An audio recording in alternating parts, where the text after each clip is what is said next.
حضرت مریم کو حمل ہو گیا، ولادت کا وقت قریب آیا، پریشان ہو گئی، اب شادی بھی نہیں ہے۔ اللہ کا پیغام جبرائیل امین نے آ کر دیا، بات کی، انسانی شکل میں متشکل ہو کر ان سے ملے، انہیں سمجھایا، دم کیا، یہ سب کچھ، لیکن وہ ان کے لیے تھا، یا جبرائیل امین کو پتا ہے یا حضرت مریم کو پتا ہے، قوم کو تو نہیں پتا۔ ان سے الگ وہ ملے، ویرانے میں ملے، وہاں بات ہوئی۔ اب ایک ایسی بچی جس کی کرامات مشہور تھیں، کوئی عام بچی نہیں تھی، جب بچپن میں والدین نے اللہ کی راہ میں دے دیا اور حضرت زکریا علیہ السلام کے پاس تھیں تو وہ گھر میں انہیں مسجد کے ایک حجرے میں بند کر دیتے، کہیں آنا جانا ہوتا تو تالا لگا جاتے، اور واپس آتے تو اندر طرح طرح کے پھل پڑے ہیں۔ قرآن کریم فرماتے ہیں وہ چاننا لگے ہاضا یا مریم انا لگے یا مریم، یہ پھل کہاں سے لیتی ہو، کیسے آ گئے؟ چابی تو میرے پاس ہے، تالا باہر سے لگا ہوا۔ فرماتی ہیں اللہ مجھے میرا رزق دیتا ہے، وہ میرے پاس نعمتیں بھیجتا ہے۔ تو اب اس طرح کی صاحب کرامت بچی تھی، نوجوان ہے، کنواری ہے، اور بیٹا پیدا ہونے لگا ہے، کوئی شادی نہیں ہوئی، کسی سے ملی، تو کتنا کڑا وقت ہے ایک بچی کے لیے، ایک دوشیزہ کے لیے، کہ وہ کس طرح سے دنیا کو فیس کرے۔ آخر دنیا میں رہنا ہے اسے، لوگوں کو کیا بتائے گی، کیا بات۔ جبرائیل امین کو تو انہوں نے دیکھا، لوگوں نے تو نہیں دیکھا، بات ان سے کی جبرائیل امین نے، اللہ کا پیغام انہوں نے سنا۔ تو یہ ثابت ہوا کہ غیر نبی سے بھی فرشتہ ہم کلام ہوتا ہے، غیر نبی کو بھی مشاہدات ہو سکتے ہیں، فرشتوں کو دیکھ سکتا ہے، بات سن۔ اللہ کی طرف سے بھی الہام و القا غیر نبی پر بھی ہوتا ہے۔ فرق یہ ہوتا ہے کہ نبی پر جو ہوتا ہے اس کی مکلف ساری امت ہوتی ہے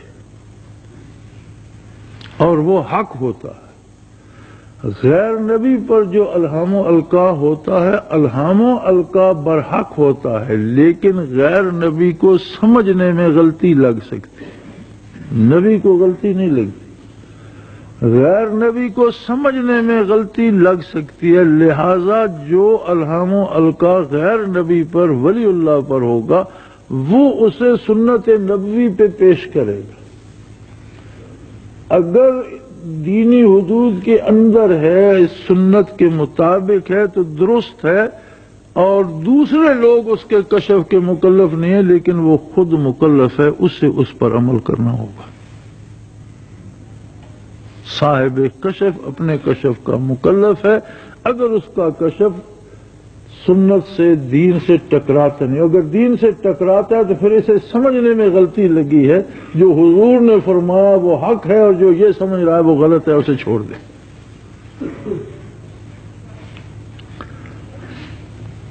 تو جب وہ زیادہ پریشان ہوئی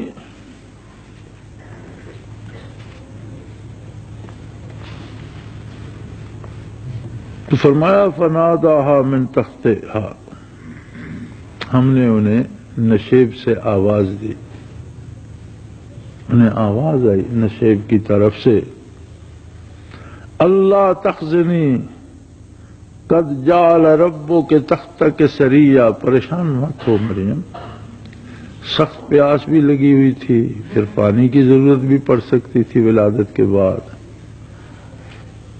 تو حیران پریشان لوگوں سے دور ویرانے میں کھڑی ہیں، سوچ رہی ہیں، کوئی علاج معالجے والا بھی نہیں، کوئی مدد کرنے والا بھی نہیں، پانی نہیں، کھانا نہیں، دوائی نہیں، کیا ہوگا؟ میں انہیں آواز آئی اترائی میں سے، پریشان نہ ہو، تیرے رب نے تیرے قدموں میں چشمے جاری کر دیے ہیں، ذرا نیچے دیکھ تو صحیح، اگر صحرا تھا، ویرانہ تھا، ریگزار تھا تو تھا، اب نہیں ہے۔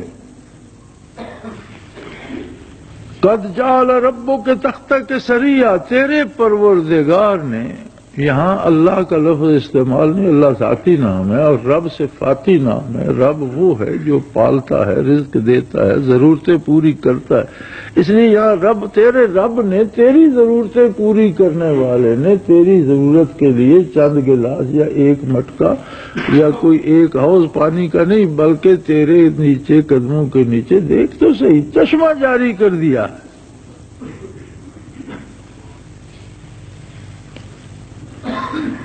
اور ویرانے میں،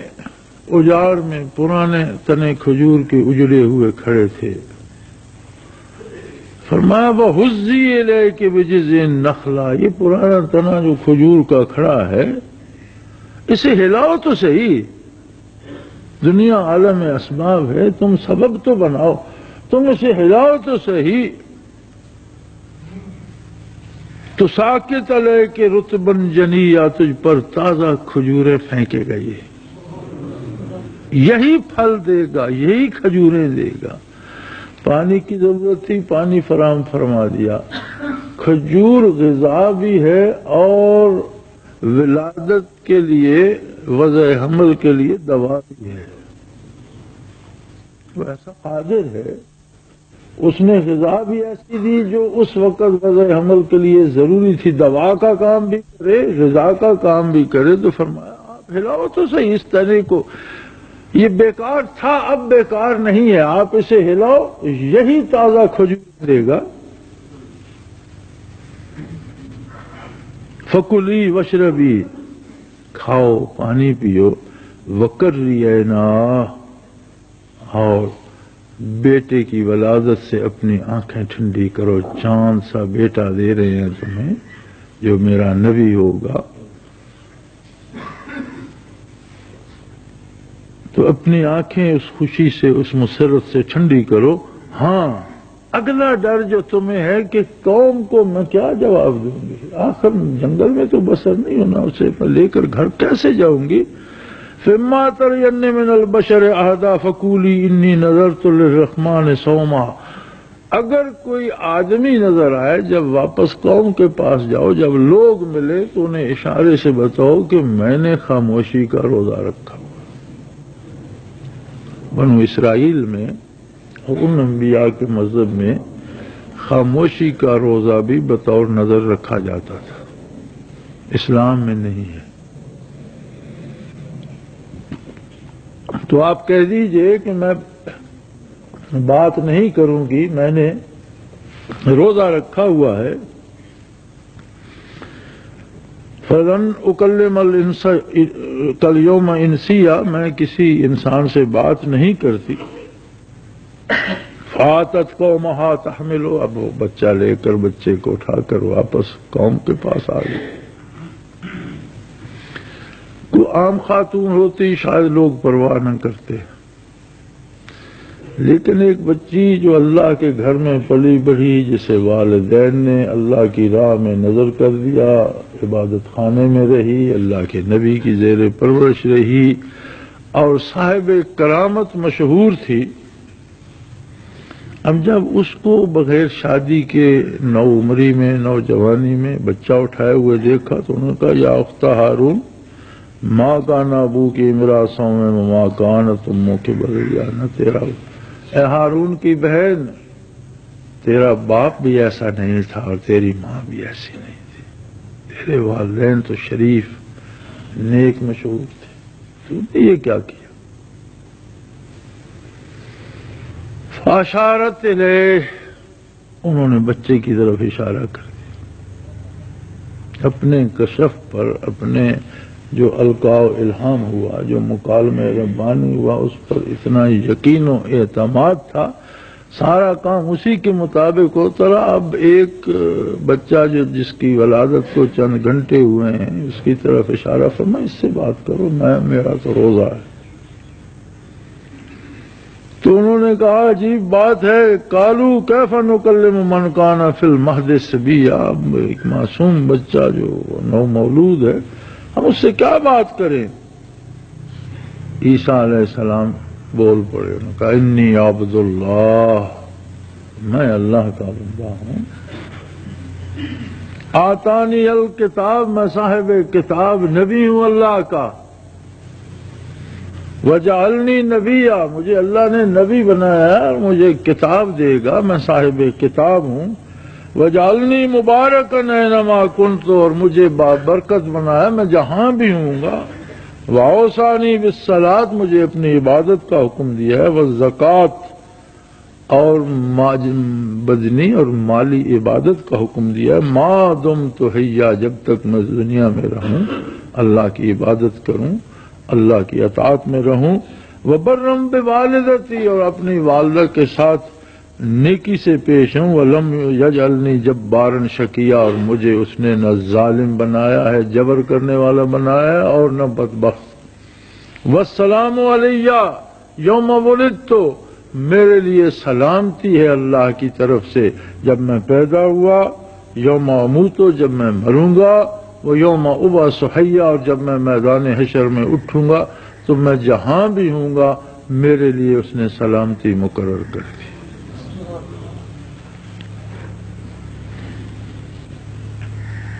اب اس میں ایک سبق یہ بھی ہے کہ ایمان نام اس کمال کا ہے کہ بندہ جہاں ہو